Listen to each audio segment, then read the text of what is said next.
السلام علیکم ورحمۃ اللہ تعالی وبرکاتہ۔ مرکز اہل سنت جامعہ رضویہ منظر اسلام کے یوٹیوب چینل ہم سبق درس نظامی میں آپ کا خیر مقدم ہے۔ پیارے بچوں، جنہوں نے اب تک ہمارے چینل کو سبسکرائب نہیں کیا ہے وہ ضرور سبسکرائب کر لیں اور بیل آئیکن یعنی گھنٹی بھی بجا دیں تاکہ ہر ویڈیو کی نوٹیفیکیشن اطلاع اپلوڈ کرتے ہی آپ تک پہنچ جائے، اور اپنے ساتھیوں سے بھی شیئر کریں، شیئر کرنا نہ بھولیں تاکہ ان کو بھی فائدہ حاصل کرنے کا موقع ملے، اور بات پسند آئے تو لائک بھی کیا کریں اور اپنے قلبی تأثر کو ضرور کمنٹ کر کے بتائیں۔ بسم اللہ الرحمن الرحیم۔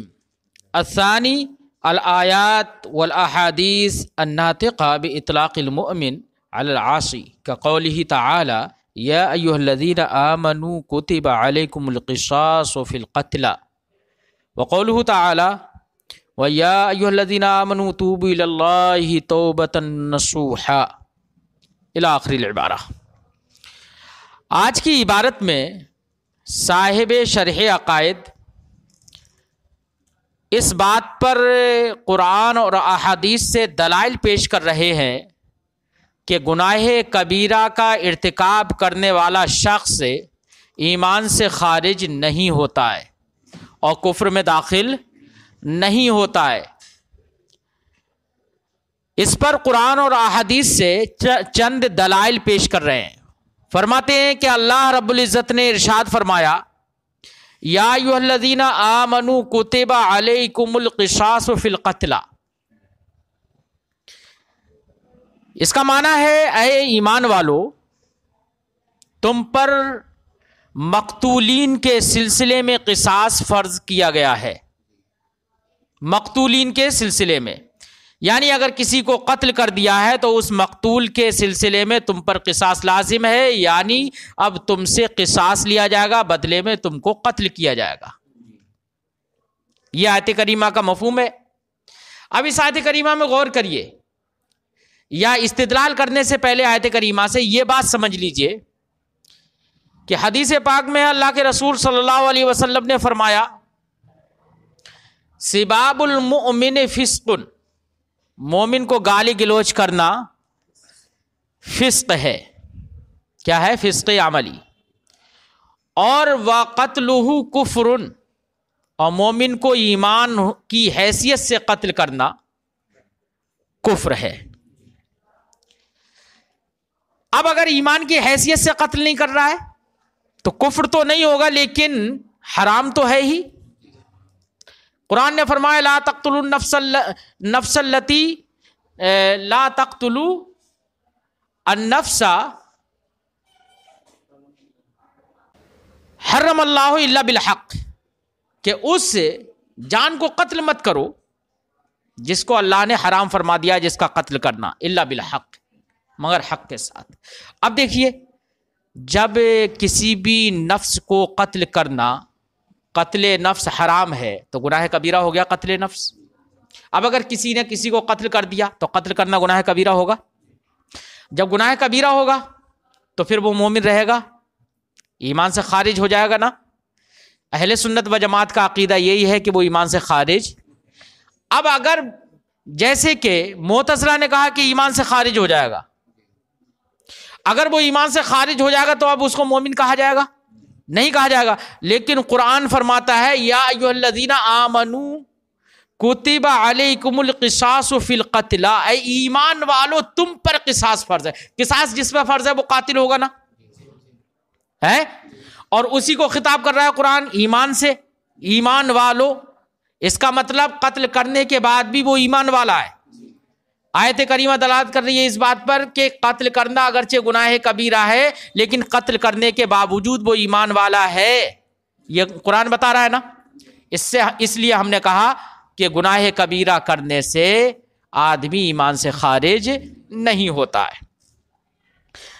فرماتے ہیں الثانی، دوسری دلیل اس بات پر کہ ایمان گناہ کبیرہ ایمان سے خارج نہیں کرتا ہے، اس پر آیات اور احادیث ہیں جو کہ ناطق ہیں اس بات پر، اس بات کے ساتھ کہ مومن کا اطلاق عاصی پر، گناہ کبیرہ کے مرتکب پر ہو رہا ہے۔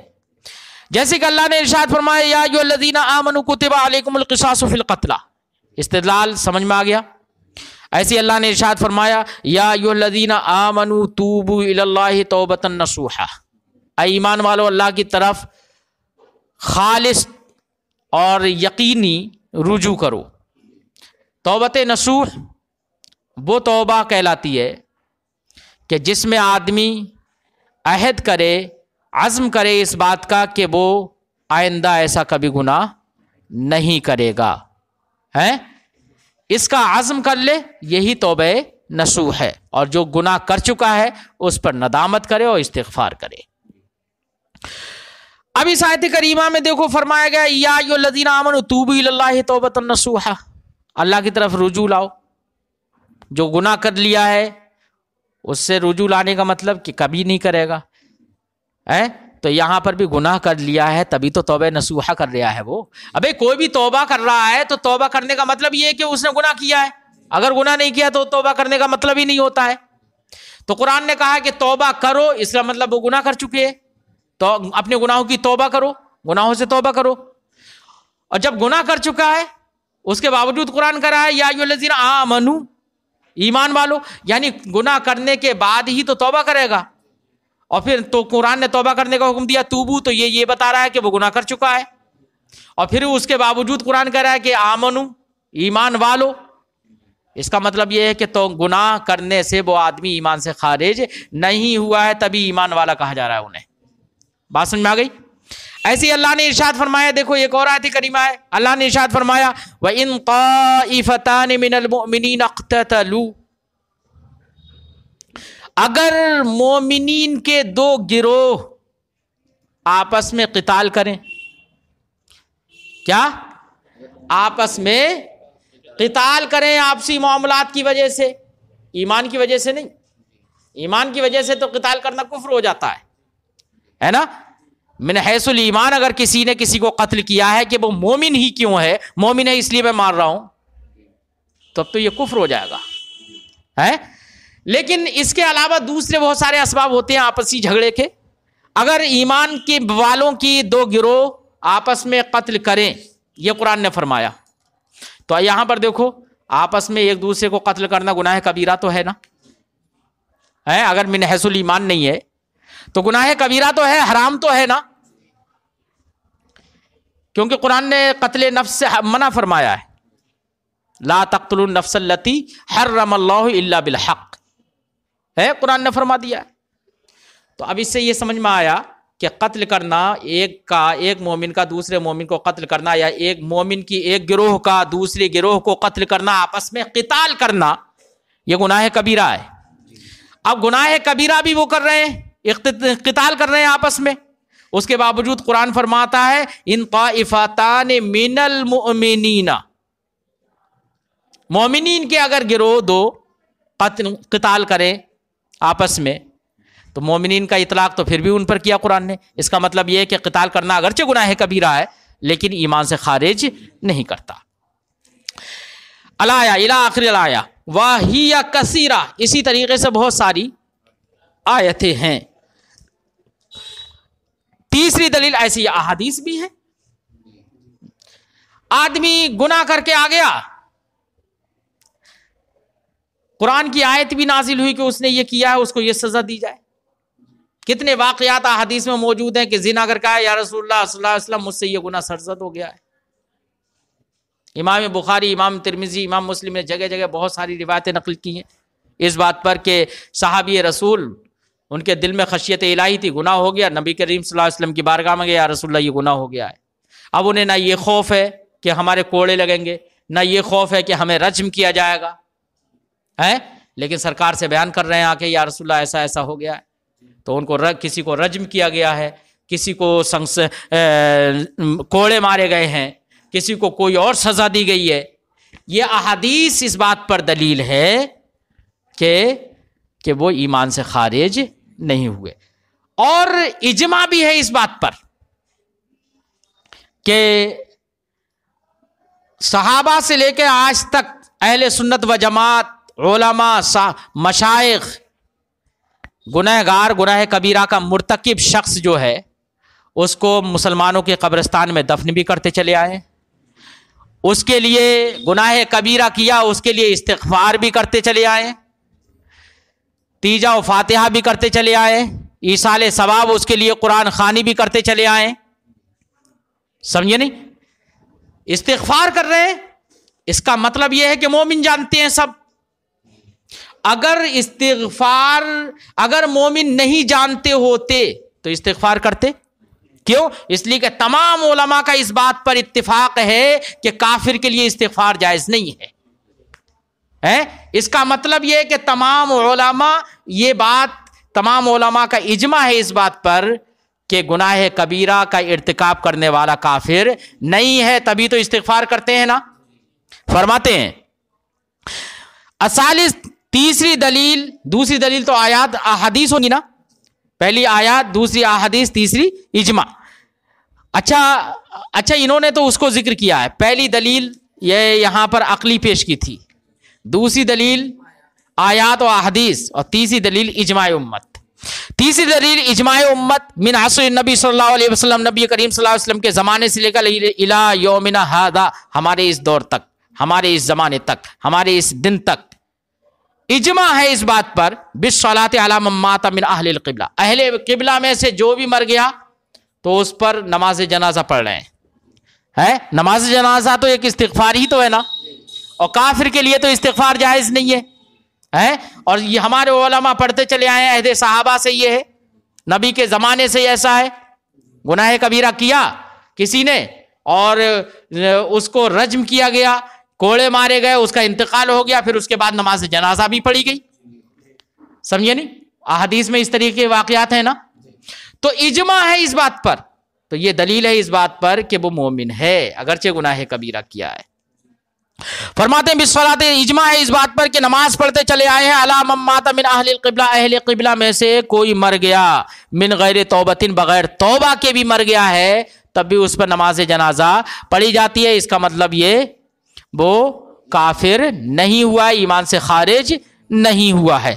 اب رہی یہ بات والدعاء والاستغفار, ایسی ہی لہم, ایسی ہی ان کے لیے دعا و استغفار بھی کرتے چلے آئے ہیں مال علم, حالانکہ سب کو یہ بات معلوم ہے بے ارتکابہم الکبائر بعد الاتفاق, کہ سب یہ جانتے ہیں کہ ان لوگوں نے گناہ کبیرہ کا ارتکاب کیا, تب بھی سب کرتے چلے آئے ان کے لیے استغفار وغیرہ بعد الاتفاق. ساتھ ہی ساتھ علماء کا اس بات پر اتفاق بھی ہے, پہلے استغفار کر رہے ہیں, اس سے پہلے اتفاق ہے اس بات پر بھی ان ذالک لا یجوز لغیر المومن, کہ استغفار ایصال وغیرہ کرنا یہ غیر مومن کے لیے جائز نہیں ہے. اس پر بھی اتفاق اور کرتے چلے آئیں. اس کا مطلب یہ ہے کہ وہ مومن جانتے ہیں, سب مومن مانتے ہیں. ٹھیک ہے نا. اب ایک سوال یہ ہے کہ اہل قبلہ کسے کہتے ہیں؟ صاحب کتاب نے کہا من مات من اہل القبلہ, اہل قبلہ میں سے جو بھی مرا اس پر نماز جنازہ پڑھتے چلے آئے ہیں, یہ اجماع ہے. تو اہل قبلہ کسے کہتے ہیں؟ کیا اہل قبلہ سے مراد وہ ہے جو بھی کعبہ شریف کی طرف منہ کر کے نماز پڑھ لیتے ہیں, جو بھی اپنے آپ کو مسلمان کہہ رہے ہیں, کیا وہ مراد ہے؟ نہیں, لفظی معنی تو ایسے ہی لگ رہا ہے.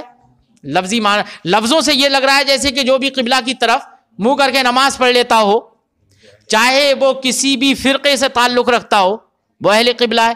کچھ لوگ یہی سمجھتے ہیں, حالانکہ ہمارے محدثین علماء مجتہدین کا کہنا یہ ہے کہ اہل قبلہ یہ نہیں ہے جو بھی نماز پڑھ لے کعبہ شریف کی طرف منہ کر کے, سب اہل قبلہ نہیں ہے. بلکہ اہل قبلہ کیا ہیں, کون لوگ ہیں اہل قبلہ؟ تو اہل قبلہ وہ لوگ ہیں کہ جو نماز قبلہ کی طرف تو منہ کر کے پڑھتے ہی ہوں, لیکن ساتھ ہی ساتھ ضروریات دین میں سے کسی کا انکار نہ کرتے ہوں. کیا ضروریات دین میں سے کسی کا انکار نہ کرتے ہوں, وہ ہیں اہل قبلہ. اب اگر کسی شخص نے, جیسے کہ ملا علی قاری علیہ رحمت و رضوان نے شرح فقہ اکبر میں یہ تفسیر کر دی ہے, یہ وضاحت کر دی ہے پوری, کہ اہل قبلہ سے مراد وہ لوگ ہیں کہ جو ضروریات دین میں سے کسی کا انکار نہیں کرتے. اب اگر کوئی ضروریات دین میں سے کسی کا انکار کر دے رہا ہے تو اہل قبلہ رہے گا؟ نہیں رہے گا نا.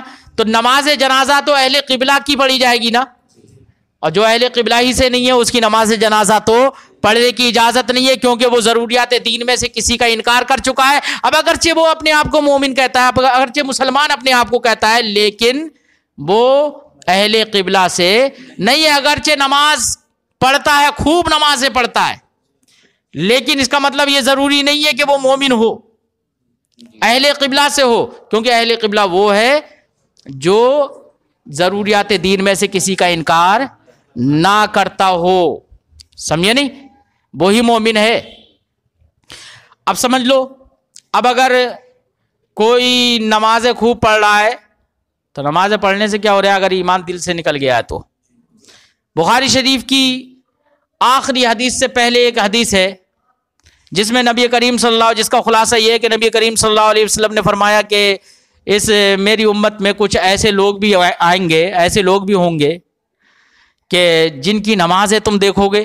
امام مسلم نے بھی اس روایت کو نقل کیا ہے کہ نمازیں دیکھو گے، جب وہ نمازیں پڑھتے ہوں گے تو تم اپنی نمازوں کو ان کے نمازوں کے بنسبت کم سمجھو گے.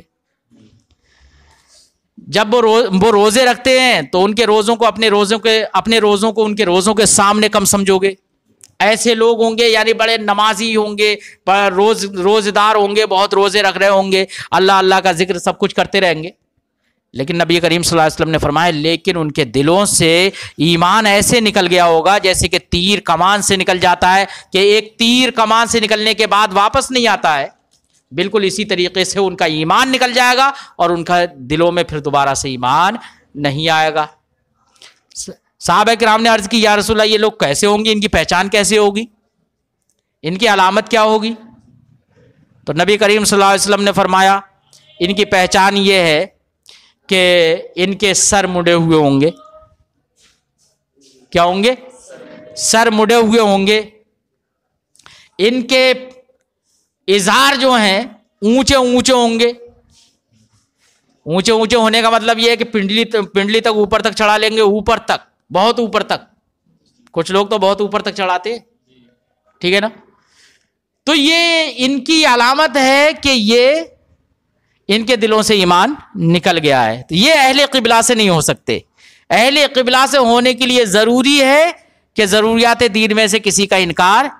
اب اگر کوئی شخص ختم نبوت ہی کا انکار کر دے، قرآن کہہ رہا ہے کہ خاتم النبیین ہے نبی صلی اللہ علیہ وسلم ہے، اور وہ کہہ رہا ہے کہ خاتم النبیین کا معنی آخری نبی ہی نہیں ہے، تو یہ تو ضروریات دین سے تمام لوگ، تمام صحبت علماء میں رہنے والے لوگ بھی یہ جانتے ہیں کہ ہمارے نبی آخری نبی ہے.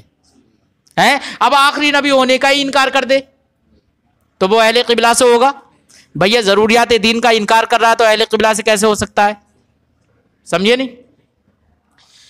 نبی اللہ رب العزت، قرآن تو کہتا ہے ومن اصدق من اللہ قیلا، اللہ سے بڑھ کر سچا کون ہو سکتا ہے؟ قرآن تو یہ کہہ رہا ہے. اب اگر کوئی یہ اعتقاد رکھ لے کہ اللہ بھی جھوٹ بول سکتا ہے، معاذ اللہ، جس کی ہم نے وضاحت المعتقد المنتقد کے امکان کذب باری تعالیٰ کے مسئلے میں بڑے دلائل کے ساتھ کر دی ہے، تو اب اگر کوئی شخص یہ کہنے لگے کہ اللہ جھوٹ بول سکتا ہے تو قرآن کے خلاف کر رہا ہے نا. اچھا تمام لوگ یہ جانتے بھی ہیں، علماء تو جانتے ہی ہیں، یقین رکھتے ہی ہیں، عوام بھی یہ کہتی ہے، جھوٹ کو اتنا بڑا عیب مانتی ہے کہ یار جھوٹ بول رہا ہے یہ ہے. ایک عام انسان کے لیے تو جھوٹ اتنا بڑا عیب سمجھا جاتا ہے، تو اللہ کے لیے عام جاہل سے جاہل، علماء کی صحبت میں رہنے والے نہیں، جو علماء کی صحبت بھی نہیں جانتے، وہ بھی جانتے ہیں کہ جھوٹ بولنا بہت بڑا عیب ہے. اور جھوٹ کی حرمت کو سب جانتے ہیں. جھوٹ کی حرمت کو کیا جانتے ہیں؟ تو جب سب کو اس کی معرفت ہے تو یہ ضروریات دین سے تو ہے. اب اللہ قرآن کہتا ہے کہ اللہ تعالیٰ سے بڑھ کر کوئی سچائی نہیں ہے، اور کوئی ہمارے بیچ میں رہنے والا کوئی یہ کہہ دے کہ اللہ جھوٹ بول سکتا ہے، امکان مان لیا، تو اللہ امکان مان لینے کا مطلب یہ ہے کہ اللہ رب العزت کے لیے عیب سے متصف ہونا جائز مان لیا. اور اللہ رب العزت کے لیے قرآن فرماتا ہے کہ اللہ رب العزت ان تمام چیزوں سے پاک ہے، تمام عیوب سے پاک ہے.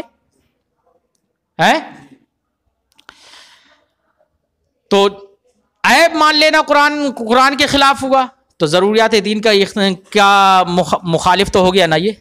اور جو ضروریات دین کا انکار کر دے تو وہ اہل قبلہ سے نہیں ہو سکتا ہے. تو ایسے لوگ جو یہ اعتقاد رکھیں وہ اپنے آپ کو اہل قبلہ نہ سمجھیں. سمجھے نہیں؟ کیونکہ اہل قبلہ سے وہی لوگ ہیں جو کہ ضروریات دین کا انکار نہیں کرتے. باقی تفصیل تو اس پر بہت کی جا سکتی ہے، لیکن لہذا دور حاضر کے مرتد جو گروہ ہیں، چاہے وہ کذب باری تعالیٰ کا اعتقاد رکھنے والے ہوں یا خاتم النبیین کا آخری نبی مانا نہ ماننے والے ہوں یا دیگر ضروریات دین کا انکار کرنے والے ہوں، ایسے لوگ اہل قبلہ سے نہیں ہیں. تو ان کے اوپر اگر یہ مر جائیں تو ان پہ نماز جنازہ پڑھنے ہرگز مت جانا. سمجھے نہیں؟ ٹھیک ہے. فرماتے ہیں کہتے ہیں کہ یہ اجماع ہے اس بات پر کہ نماز پڑھتے چلے آئیں علی من مات من اہل القبلہ، اہل قبلہ میں سے کوئی مر گیا بغیر توبہ کیے، والدعاء والاستغفار لہم، اور ان کے لیے دعا و استغفار بھی کرتے چلے آئیں، مال علم بارتکابہم الکبائر، جبکہ ان سب کو یہ معلوم بھی ہے کہ یہ مرنے والے شخص جو ہے یہ گناہ کبیرہ کا ارتکاب کرنے والا تھا. بعد الاتفاق، اس بات کے اتفاق کے بعد کہ علی ان ذلک لا یجوز لغیر المومن، کہ یہ استغفار اور یہ دعا نماز جنازہ یہ غیر مومن کے لیے جائز نہیں ہے. سب کا اتفاق تھا، لیکن پھر بھی گناہ کبیرہ کے ارتکاب کرنے والے پر نماز جنازہ بھی پڑھتے چلے آئے، دعا بھی کرتے چلے آئے، استغفار بھی کرتے چلے آئے. یہ اس بات کی دلیل ہے کہ گناہ کبیرہ نے ان کو دائرہ ایمان سے خارج نہیں کیا ہے. بہرحال اہل سنت و جماعت کا معتقد یہی ہے. معتزلہ کا عقیدہ یہ ہے کہ گناہ کبیرہ کرنے سے بندہ ایمان کے دائرے سے خارج ہو جاتا ہے، مومن نہیں رہتا ہے، اگرچہ کفر میں بھی داخل نہیں ہوتا ہے. اب ان کی دلیلیں کیا ہیں؟ تو صاحب کتاب وحتجت المعتزلۃ بوجہین سے معتزلہ کی دلیلیں پیش کریں گے، ان کا جواب دیں گے. ٹھیک ہے.